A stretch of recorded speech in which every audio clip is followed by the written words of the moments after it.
en cuanto a lo que son las relaciones.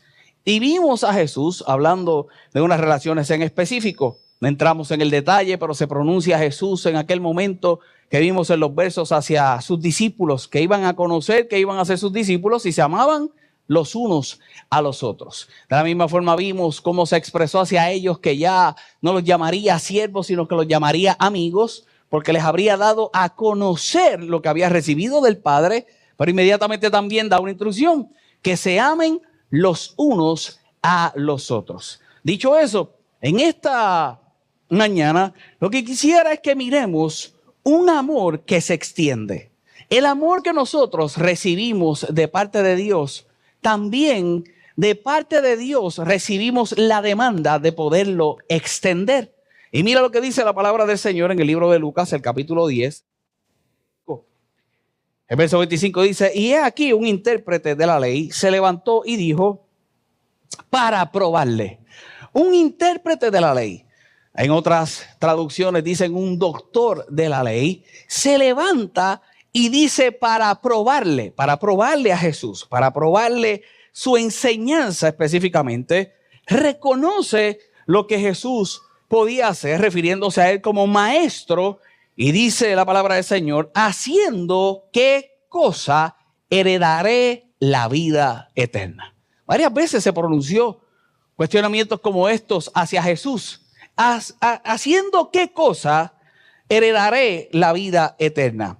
Y él le dijo, ¿qué está escrito en la ley como lees? En otras palabras le dice, ¿qué es lo que está escrito en la ley? Tú que le enseñas, ¿qué es lo que está escrito en la ley? Tú que la has aprendido y la has escuchado. Y dice la palabra del Señor, aquel respondiendo dijo, amarás al Señor tu Dios con todo tu corazón y con toda tu alma y con todas tus fuerzas y con toda tu mente. ¿Y qué dice al final del verso? Y a tu prójimo como a ti mismo. Y ahora este hombre recita el Shema. Recita lo que había aprendido desde jovencito, lo que habría aprendido desde niño. Dice la palabra del Señor. Y le dijo, bien has respondido. Bien has respondido. Y mira el final del verso. Haz esto. ¿Y qué dice? Y vivirás. Haz esto y vivirás.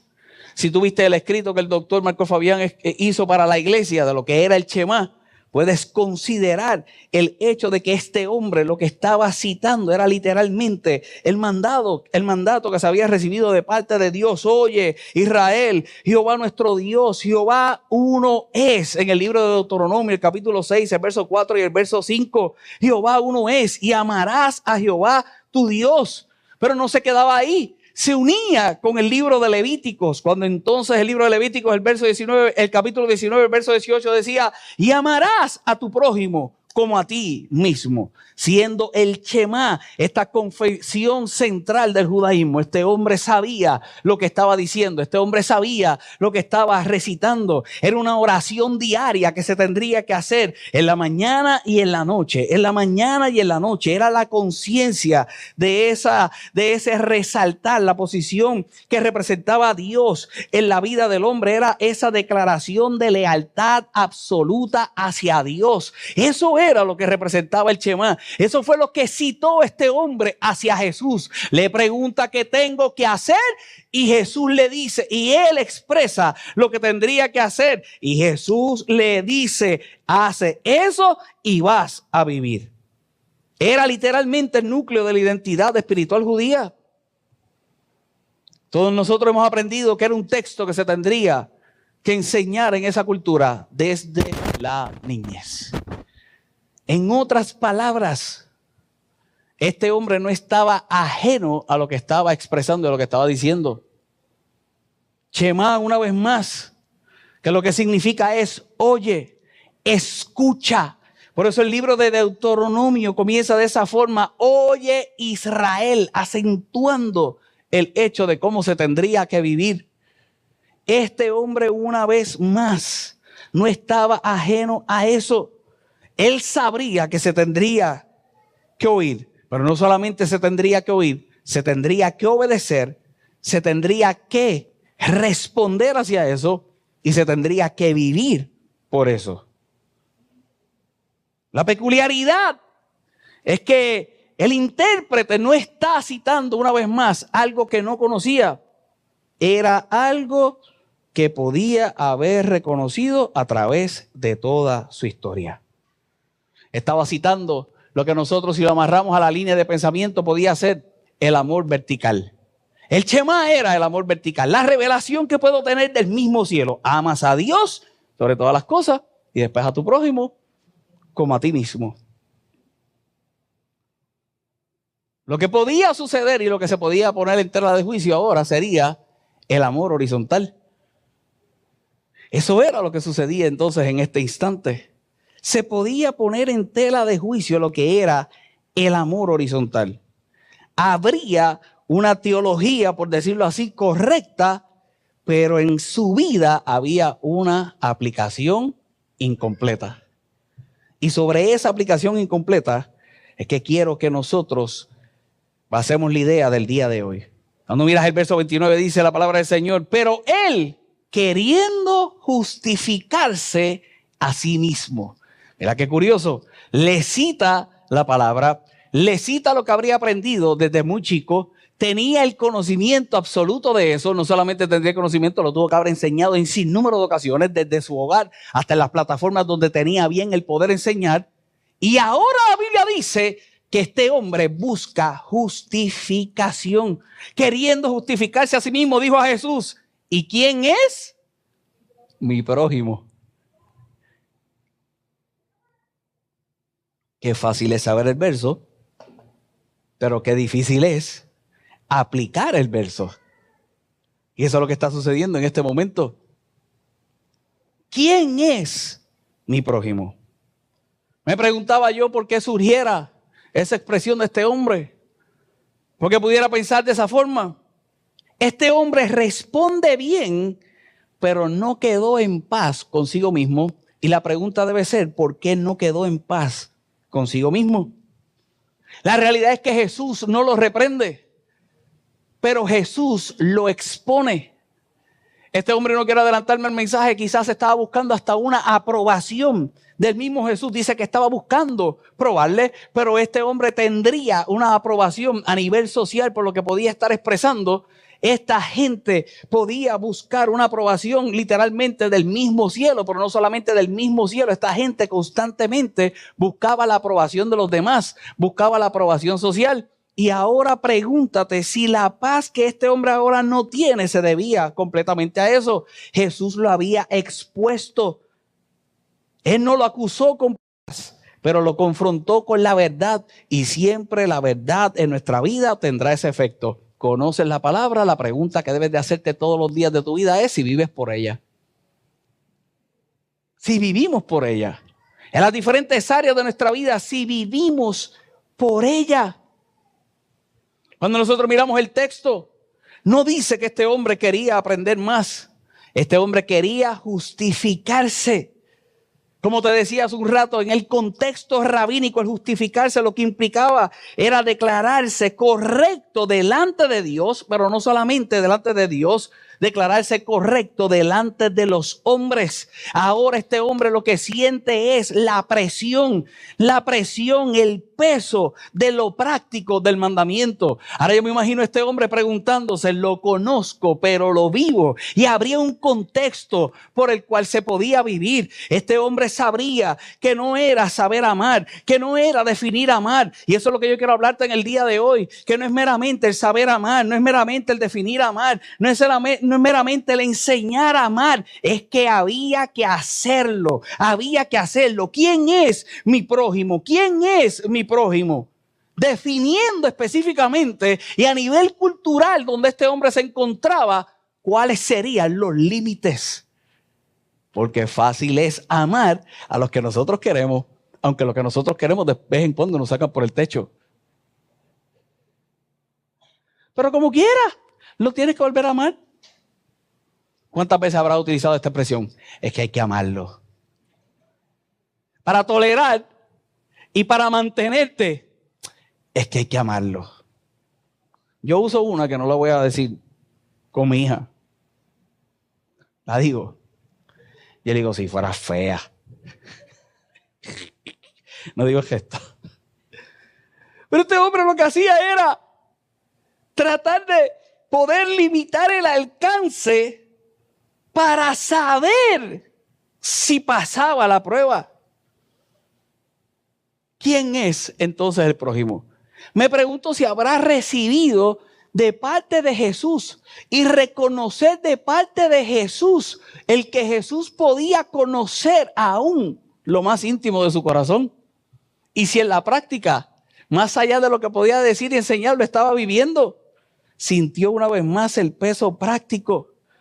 Yo creo que percibió que Jesús una vez más podía ver más allá de su respuesta. Jesús, yo no lo veo impresionarse por lo que le respondió. Yo no veo un Jesús impresionado. Yo no veo un Jesús que podía celebrar toda la educación que podía tener. Él literalmente le dijo lo básico, lo que desde chiquito había escuchado, lo que desde chiquito había pronunciado. Amarás al Señor tu Dios con todo tu corazón. Amarás al Señor tu Dios y amarás a tu prójimo como a ti mismo. Una vez más, no había nada, por decirlo así, súper extraordinario si no hubiera sido lo práctico. Jesús de inmediato lo llevó a la práctica. Hay comentaristas que nosotros podemos ver que señalan que el experto podía esperar una aprobación pública, pero lo que recibió es una de las cosas que todos nosotros debemos estar claros en nuestro diario vivir. Fue la responsabilidad personal por la cual nosotros los cristianos y creyentes funcionamos. ¿Qué mucho sabes? Quiero ver cuánto haces. El resumen de lo que estaba pasando ahí. Y estoy seguro que eso en la vida incomoda. A ninguno de nosotros nos gusta que se nos esté diciendo lo que tenemos que hacer, aun cuando sabemos que lo estamos haciendo mal. Y cuando estamos en una posición pública donde se está evaluando si quedo bien con Dios y quedo bien delante de la gente, quien se expuso a eso no fue Jesús hacia él, fue él hacia Jesús para quererlo juzgar. ¿Y quién pudo haber salido en su pensamiento juzgado? Él mismo, porque no practicaba lo que estaba diciendo. Y lo que estamos hablando es un contexto de amor, un contexto de las relaciones. Este hombre no quedó satisfecho, ni tuvo la validación de Jesús, ni pudo tampoco juzgarlo por lo que decía, porque Jesús también conocía la palabra que él conocía.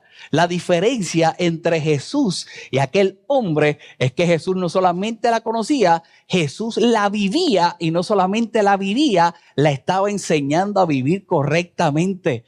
Esa era la peculiaridad de lo que se estaba manifestando en ese lugar. Y de esa forma nosotros tenemos que entrar en el conocimiento de todas las áreas de la palabra de Dios en este mensaje, específicamente en el área relacional, lo que es su amor. Ama a Dios sobre todas las cosas, pero Dios tiene una expectativa. La expectativa de parte de Dios es que ames al prójimo como te amas a ti mismo. La pregunta es si tienes la conciencia correcta de amarte a ti mismo para amar correctamente al prójimo. Fácil es amarte porque no te cuesta más remedio, pero cuán difícil es poder transmitir el amor que recibes de parte de Dios por la posición que lo has puesto en tu vida y la expectativa y el cumplimiento en la práctica de que ahora no solamente lo experimentes de manera vertical, se tenga que manifestar de manera horizontal hacia la vida de otros. ¿Quién cuenta como mi prójimo? Ahora tendría que venir la excusa. ¿Quién cuenta como mi prójimo? Cuando nosotros miramos ese aspecto del prójimo hasta aquel momento, y no quiero abundar mucho en la historia, pero hasta aquel momento y en la conciencia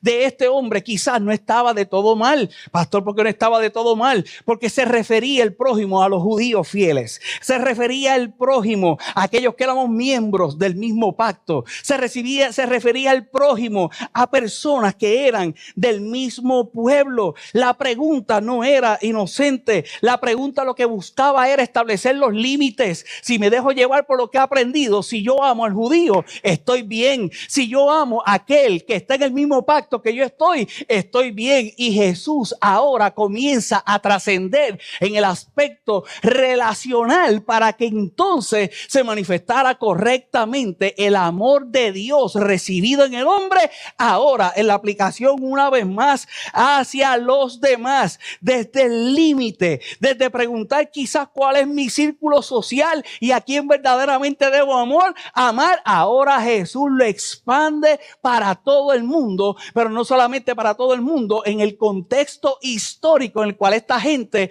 se enfrentaba. Era gente que culturalmente hablando eran diferentes, era gente que en la adoración eran diferentes, eran gente que se podían catalogar hasta como enemigos culturales por el pueblo judío. Y ahora Jesús establecería en la forma en que se tendría que vivir hacia los demás. Lo primero que hace Jesús en los versos que vamos a mirar es que rompe el círculo. Y yo quiero que tú sepas algo, que para poder experimentar relaciones que dan vida, vas a tener que romper el círculo, porque chévere es tolerarle a los amiguitos tuyos, pero cuán difícil es tolerarle a aquel que no te llevas, y se rompe el círculo de lo que tendría que ser el tú mostrar amor. Fácil es el tener que tolerar el por amor en mi casa, porque sigo habitando en mi casa, pero cuán difícil es, lo podemos ver socialmente, lo vimos en estos días en las noticias, te lo comentaba el domingo pasado. Doy gracias a Dios por mis vecinos,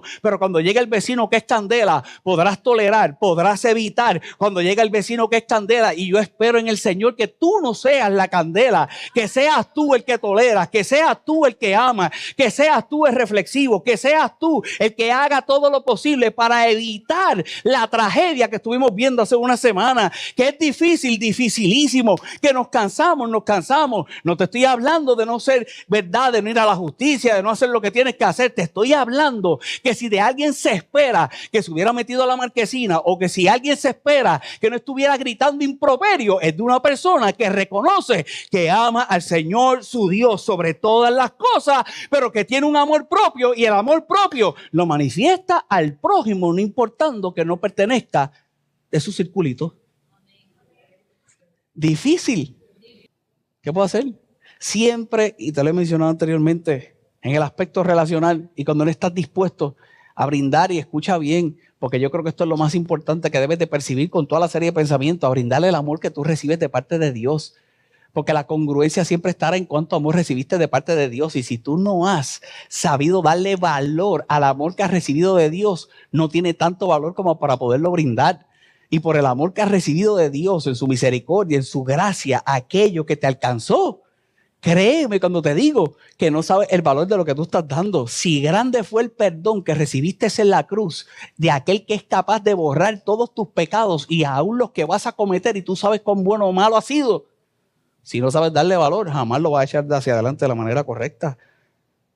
Se abre el círculo, se rompe el círculo. Y dice la palabra del Señor: respondiendo Jesús dijo: un hombre descendía de Jerusalén a Jericó y cayó en manos de ladrones, los cuales le despojaron e hiriéndole se fueron, dejándole en medio muerto. Viene la pregunta de quién es el prójimo, ¿cierto? Y ahora Jesús, especialista en historias y especialista en hacer las cosas simples, comienza a narrar. Y le dice: hay un hombre que pasa por este camino. De las peculiaridades de la palabra del Señor, y que nosotros debemos de entender esto, es que ese camino de Jerusalén, ese camino hacia Jericó, era un dato histórico real. Jesús no estaba inventando. Cuando se mira ese camino, se dice que eran unos 27 kilómetros. Dentro de esos 27 kilómetros había un descenso peligroso. Habrían unas zonas rocosas. Era muy conocido todo ese camino por los asaltos que se podían dar.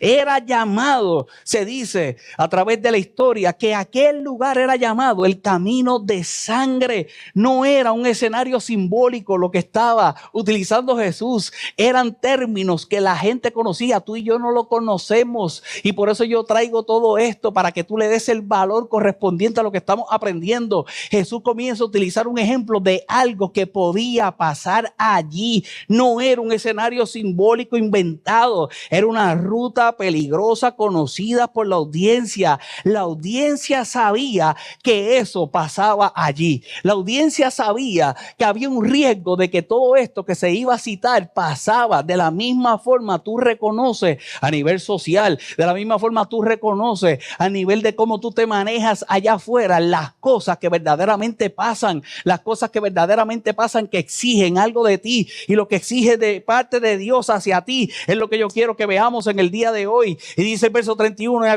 aconteció que descendió un sacerdote por aquel camino, y viéndole pasó de largo. En aquel camino que podía decirse que era el camino de sangre, en aquel camino donde podía ser un accidentado, en aquel camino donde se podía dar el aspecto criminal, dice que pasó un sacerdote. Y cuando pasó el sacerdote, dice la palabra del Señor, que viendo, ¿qué hizo? ¿Cuál fue la reacción? Pasó de largo. Dice el verso 32, asimismo un levita, llegando cerca de aquel lugar, dice la palabra del Señor, y viéndole, ¿qué hizo? Pasó de largo. De lo primero que yo quiero que tú lleves a tu pensamiento y te cuestiones en el día de hoy es: ¿cuántas cosas habrás visto que por el tan solo hecho de depositar un poco del amor de Dios en eso que estás viendo pudiera cambiar, pero lo has visto y habrás pasado de largo? Conoces la palabra, lo ves, pero paso de largo. Conozco el mandato, lo veo y paso de largo. Lo primero que hace Jesús es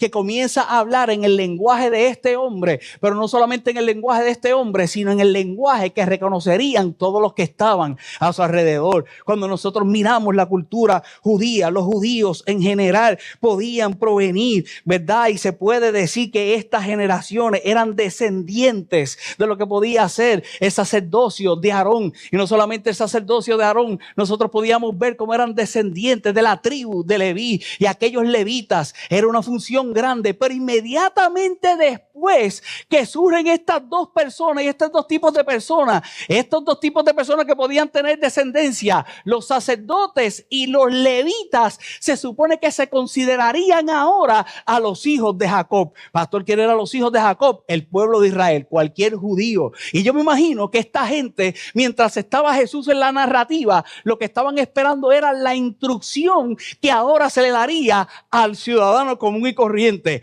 a los judíos, a los terceros que se tenían que mencionar. Y Jesús no menciona a los judíos, ahora Jesús trae a los samaritanos. Y aquí es donde se pone la cosa difícil, porque los que descendían, por decirlo así, del sacerdocio pasaron de largo, y los que descendían de Leví pasaron de largo, y los que estaban esperando la historia de Jesús para que se refiriera a ellos, ahora no lo incluye. La pregunta era quiénes eran el prójimo, y ahora se tendría que identificar quién era el prójimo, y con la historia del hombre que estaba herido se tendría que plasmar quién verdaderamente respondió de la forma en que Dios quiere que respondamos. ¿Y cuál es la forma en que Dios quiere que respondamos? Cuando miramos la palabra del Señor en el verso 33 dice: pero un samaritano que iba de camino y vino cerca de él, viéndole, fue movido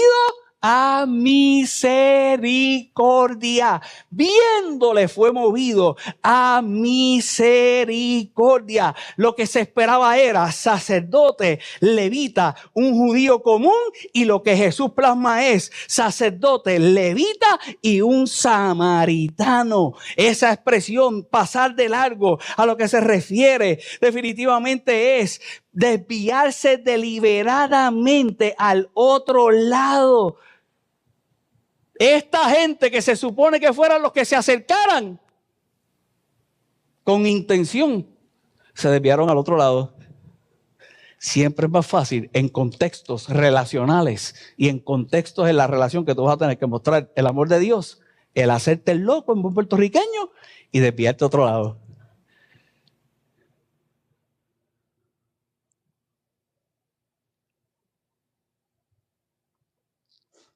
Ya estoy pidiendo al Señor que me dé la serie del chihichijá, porque estos mensajes son tan duros que yo los veo.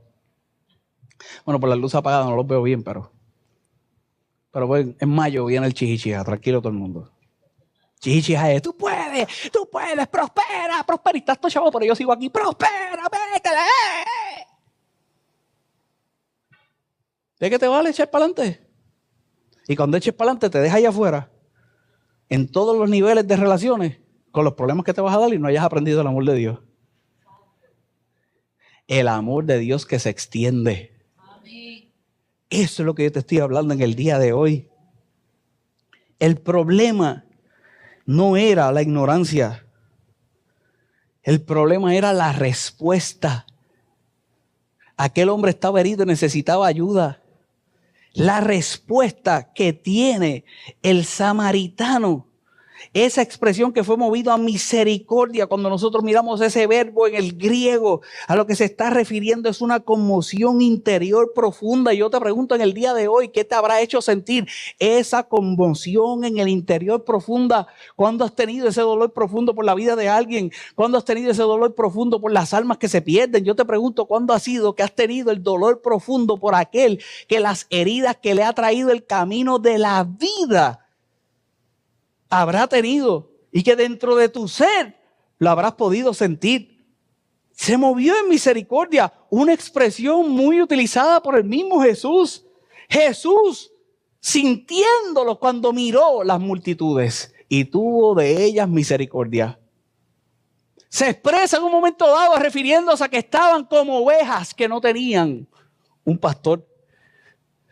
Cuando nosotros miramos la historia del hijo pródigo, llama al padre del hijo pródigo como uno que podía ser movido en misericordia. Era una emoción desde el interior, pero no era cualquier emoción desde el interior, era una emoción que impulsa a la acción. Y de las cosas que yo quiero que tú reflexiones en el día de hoy, si me ayudas en el piano, es en el hecho de en qué accionarás. ¿Cómo accionarás? ¿Cómo accionarás? Dice la palabra del Señor en el verso 34. Y acercándose vendó sus heridas y echándole aceite y vino y poniéndole en su cabalgadura, lo llevó al mesón y cuidó de él. Ahora este hombre lo toma. Cuando lo toma, lo pone en su caballo. Y ahora este hombre comienza a caminar. El samaritano toma al judío, lo pone en su cabalgadura, comienza a caminar, lo lleva al hotel y dice la Biblia que cuida de él. Esas son las acciones que tiene. Dice el verso 35, y al otro día al partir sacó 2 denarios representativos a 2 días de lo que podía hacer, lo que se podía generar a nivel económico por el trabajo. Y dice la palabra del Señor que saca 2 denarios y los da al mesonero y le dijo, cuídalo. Y todo lo que gaste de más, yo te lo pagaré cuando regrese. Yo te lo pago cuando regrese. Lo cuidó el tiempo que podía cuidarlo, después lo deja al cuidado y le dice, yo voy a pagar por eso. Difícil. No era familia. De la familia se espera y a veces tú no lo tienes. ¿Cuántas veces te habrás quejado de que en tu familia tú eres el único que respondes cuando otros no quieren responder? Sin saber que lo que te estás quejando es lo que te corresponde hacer. Yo sé que esto que estoy diciendo es difícil. A mí me da gracia cuando, y voy aquí a pisar callos, pero a mí me da gracia cuando hay hombres que pretenden que yo les aplauda porque son buenos proveedores, pero a pesar de que son buenos proveedores, un día sacaron y pintaron la casa. Que te aplauda. ¿Tienes para pagar? No, tienes que pintarla tú. Que le aplauda que un día cuidaron los nenes. Pero espérate, pero tu esposa lo hizo solo. Te toca cuidar los nenes un día. Yo reconozco todo el esfuerzo que hacemos en la calle, pero espérate, el esfuerzo no sustituye el hecho de lo que te corresponde hacer en el hogar. I'm sorry. Y a veces nosotros queremos ser celebrados por cosas que nos corresponden. Y lo que nosotros estamos viendo, y yo traigo el aspecto familiar de que no era un familiar, era cualquiera que estaba en la esquina, pero la expectativa una vez más de Dios con el que esté en la esquina puede ser algo tan extremo como el amor que se extiende, es tan extremo como esto. Pastor, es que yo no puedo involucrar lo económico, magnífico, no involucrar lo económico porque a lo mejor no puedes, pero escucha bien, el tan solo hecho de detenerte y mirar y no seguir de largo, en muchas de las ocasiones yo estoy seguro que ha requerido mucho de ti, el pararte nada más y el decir, rayo, echarme un problema más encima. Eso yo estoy seguro que ha requerido mucho de ti. Estoy seguro. Pero ¿por qué dice eso, pastor? Porque a mí me pasa. A mí me pasa. Yo soy una persona que me he hecho consciente en estos días que yo soy una persona que cuida. A mí, ¿verdad? Me carga el saber, el reconocer, el poder cuidar a la gente, que la gente esté bien, no te cargues mucho. Uno de mis errores en la iglesia ha sido ese, el no delegar, no porque no considere que la gente lo pueda hacer correctamente, porque yo no quiero que se cansen, porque yo no quiero. Pero ¿quién dijo que se van a cansar si a lo mejor lo quieren hacer? Pero esa es una cosa de las mías. A mí me gusta el cuidado, a mí me gusta el saber que la gente puede estar bien. Pero la pregunta es si en las ocasiones en que no he querido hacerlo, ¿cuántas veces me he tenido que convencer? Porque hay un Dios que espera. Pastor, ¿es porque eres pastor? Soy pastor hace casi 4 años. Anteriormente siempre lo he sido, siempre he querido estar, siempre he hecho lo posible. Y cuando no puedo es porque no tengo la capacidad, pero siempre que tenga la capacidad buscaré la forma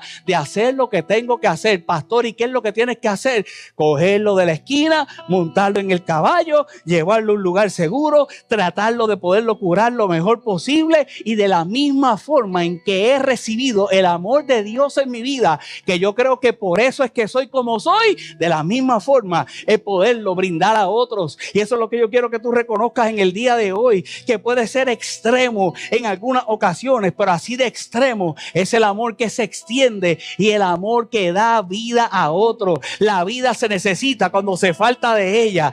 La vida de Dios se necesita cuando hay falta de ella. Cuando tú miras, y me voy a mover a la idea final, esta es la cadena de cuidado más detallada que se puede ver en una parábola de parte de Jesús. Al detalle. Si faltas algo, yo lo pago. Yo lo pago cuando regrese. Él estaba ocupado no solamente de lo que pasó en el momento, estaba ocupado de lo que habría de pasar. Y él quería no solamente dejarlo tirado, sino que regresaría para ver cómo aquel hombre estaba. Pastor, ¿y por qué regresaría para ver cómo este hombre estaba? ¿Él sí necesitaba más? No, a ver si ya habría recuperado.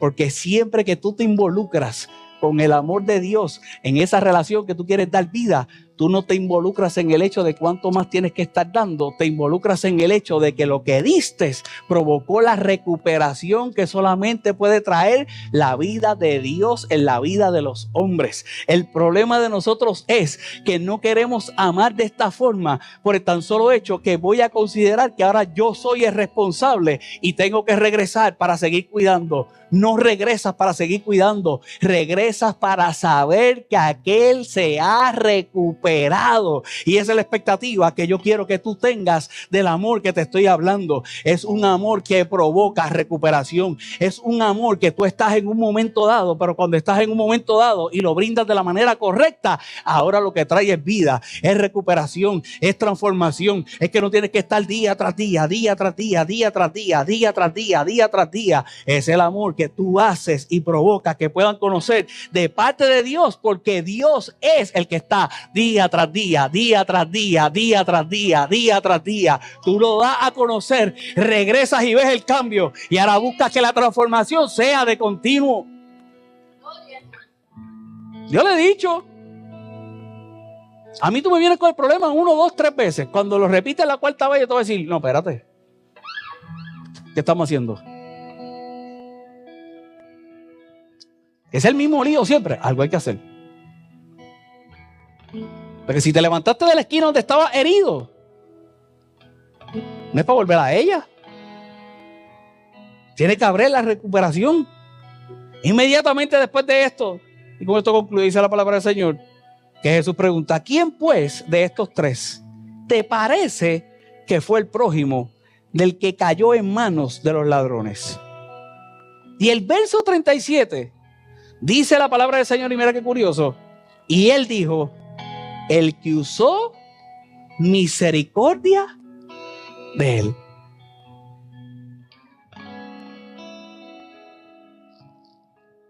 el que usó misericordia con él. Fíjate que el contexto cultural ni le permite pronunciar que era un samaritano, pero no podría obviar lo que fue el aspecto de misericordia. Él no dijo el samaritano, porque aquí no está del que fue, aquí la cosa está de la acción que se tiene. No es a quién es la acción que tienes. Aquellos eran vistos racialmente, como te decía, mezclados, tenían otros cultos, pero ahora Jesús hace un héroe moral a lo que para esta gente era un enemigo cultural. Las cosas que yo quiero que tú puedas reconocer en esta mañana, y ya nos vamos a despedir, es que el amor ve lo que otros ven, pero hay un amor que tiene que responder distinto. Y para poder vivir por ese amor que responde distinto, yo declaro esta palabra sobre tu vida. Está en el libro de Colosenses, el capítulo 3.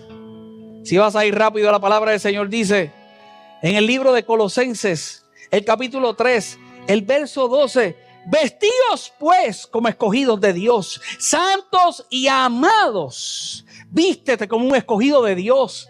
Ese escogido de Dios que es santo y amado, de entrañable misericordia. Pablo le decía a esta gente, vístete de esta forma, vístete como un escogido de Dios. El que es escogido de Dios es santo. El que es escogido de Dios vive como un amado por Dios. Ese que es escogido por Dios es uno que tiene entrañable misericordia, es uno que vive en benignidad, es uno que vive en humildad, es uno que vive en mansedumbre, que vive en paciencia. El verso 13 dice, sopórtense los unos a los otros, perdónense los unos a los otros. Si alguien tuviera queja contra el otro, de la manera que Cristo los perdonó, así también hacerlo vosotros. Pablo le está diciendo ahora, esta gente vive de esa forma. El que es escogido por Dios, el que es escogido por Dios, vive por los frutos del Espíritu. No vive por cualquier cosa, vive por lo que es el fruto del Espíritu. Y dice el verso 14, y escucha bien, te hablé de ser escogido, te hablé de ser santo, de ser amado, de ser misericordioso, de vivir en benignidad, de ser humilde, en mansedumbre, todas esas cosas, dice el verso 14, y sobre todas estas cosas vestidos de amor. Y yo vine a decirte en el día de hoy que para poder cumplir con todo lo que te he enseñado desde que comencé el mensaje hasta ahora, es que tendrás que vestirte de amor. De estas cosas, de todas estas cosas, vístete de amor, que es el vínculo perfecto. Vístete de amor, que es el vínculo perfecto. En este lenguaje, el vestirse, lo que significa es despojarse de ropa vieja para ponerse ropa nueva. Lo que yo quiero decirte en el día de hoy es que de la misma forma en que quizás te gusta vestirte con ropas nuevas, de esa misma forma vas a tener que cambiar muchas veces tu pensamiento, y que vestirte de amor es dejar de reaccionar como reaccionaba para reaccionar diferente, dejar de vivir como vivía para vivir diferente, que ahora miras en la esquina y no sigas hacia otro lado, sino que vas a tener que hacerte responsable de mostrar el amor que tú has recibido del cielo, para que ahora ese que está herido en la esquina entonces pueda tener la vida que has tenido tú. La pregunta que yo te hago en el día de hoy es si tú has reconocido en qué momento te vestiste de amor en tu vida. Pastor, ¿en qué momento me vestí de amor en mi vida? El día que empezaste a tolerar en tu casa lo que antes no tolerabas. El día que dejaron los zapatos apestosos y en vez de ponerte a pelear, cogiste y los acomodaste en el sitio donde iban, que no los tiraste tú. Pastor, pero voy a tolerar eso toda la vida. Créeme que aquel que lo vio va a decir, caramba, ahora no pelea, tiene que haberse cansado. Si sigues con la pelea, no los va a mover, pero va a haber un día que lo va a poder mirar. Pastor, y si lo sigue dejando tirado, síguelo recogiendo. Va a haber algo que vas a tener que tolerar por el bien de la relación. Si no es de vida o de muerte, no fastidies ni pelees por cualquier cosa.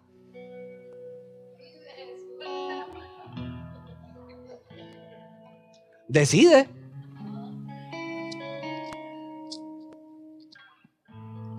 No me voy a meterme ahí. Llevo matrimonios peleando por 100 pesos. Aquí no es la historia de ninguno. No quiero que usted se identifique. Esta es la vida real. Esta es la vida real de muchos. Por 100 pesos, que ahora como tienen las cuentas separadas, magnífico, yo no tengo problema. Cada cual lleva las cuentas como le dé la gana. Separadas, juntos, como sea.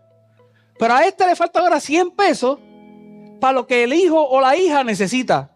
Ay, tú vas a pelear por los 100 pesos que tu hijo o tu hija necesita. A mí, en mi cabeza no cabe. Eso es vida o muerte. O si tú no tienes los 100 pesos, pues entonces los dos se tienen que sentar de dónde vamos a sacar los 100 pesos.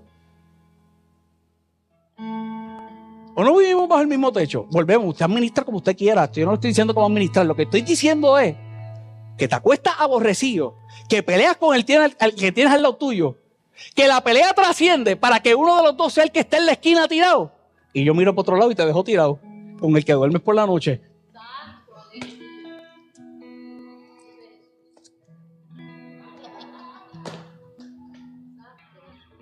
No, mano, no.